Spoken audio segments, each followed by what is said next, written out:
6100 పోస్టులను వచ్చి వీటిని రేపు రిక్రూట్ చేయబోతున్నాము. 24 డిఎస్ 24 చేయబోతున్నాము. అది 12వ తారీఖు నుంచి ఈ ప్రాసెస్ వచ్చి స్టార్ట్ అవుతుంది. నెల 12వ తారీఖు నుంచి ప్రాసెస్ స్టార్ట్ అయ్యి ఏప్రిల్ 7వ తారీఖు వచ్చి పూర్తిగా దీని మీద రిజల్ట్స్ నుంచి మీకు ఇవ్వడం జరుగుతుంది. ఈ విషయాలన్నీ కూడా వాళ్ళు చెప్తారు ఇవన్నిటి కూడా. ఎస్జిటి 2280 2280.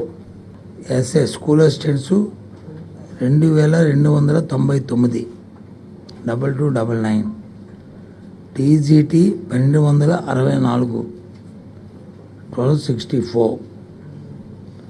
పీజీటీ 215 215.